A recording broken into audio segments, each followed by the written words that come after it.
अच्छे तरीके से आपको समुद्र मंथन की जो कहानी थी वो बताई।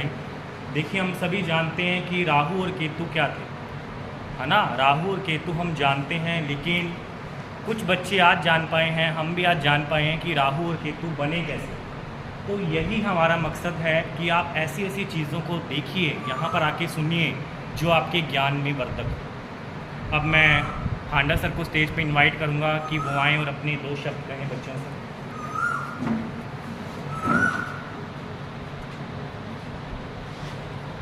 सर्वप्रथम मैं इस बच्ची की वास्ट नॉलेज को कोटि कोटि धन्यवाद करता हूँ कि उस बच्ची ने इतनी मेहनत करके इन सब नामों को याद किया और बड़े अच्छे ढंग से यहाँ प्रस्तुत किया। उसकी मेहनत के लिए मेरा उसका आशीर्वाद है। पर इस टॉपिक को थोड़ा सा मैं इंटरेस्टिंग बना देना चाहता हूँ कि हम कहते हैं गंगा का पानी पवित्र क्यों है। क्या उसको हम फिल्टर कर रहे हैं या वो कुदरती फिल्टर हो रहा है या उसके कारण क्या है।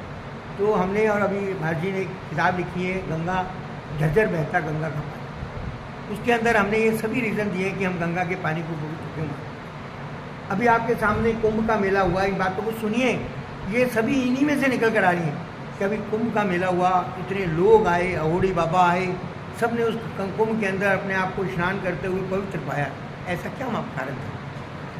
जब मंथन हो रहा था इस अमृत का, तो इसकी कुछ बूंदें छलक कर उस गंगा के पानी में मिल गई। और जो दिन हम फिक्स करते हैं कुंभ के मेले का, उस दिन ये गंगा की जो बूंदें प्रबल होती हैं और वो मनुष्य के बॉडी के अंदर समाहित होती हैं। इस कारण ये कुंभ का मेला मनाया गया और इस वक्त कई वर्षों के बाद ये कुंभ का मेला आया।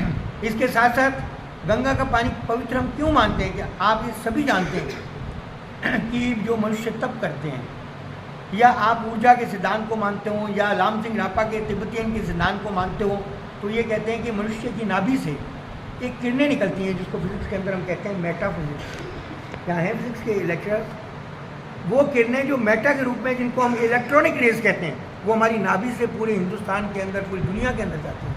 और जब हम सो रहे होते हैं तो वो किरणें उस जगह पे होती हैं। हम कलकत्ता में हैं तो कलकत्ता में होंगी और वहाँ का व्यू देख रही होती है। उस मेटाफिजिक्स के सिद्धांत से ही आणविक का सिद्धांत बना। एक एटॉमिक जो कण होता है उसमें इतनी पावर होती है, जब उसका विघटन होता है तो प्रोटीन, न्यूट्रॉन जो कण टूटते हैं वो हज़ारों लाखों की तबाही कर देते हैं। जिसका ये हिरोशिमा के अंदर, जापान के अंदर जो विस्फोट हुआ था एटॉमिक, वो एग्जाम्पल है, जिसमें 2.5 लाख लोगों की मृत्यु हो गई थी एक छोटे से। वो एटॉमिक के कण, वो ऊर्जा की शक्तियाँ, वो मेटाफिजिक्स जो हज़ारों मुनि तप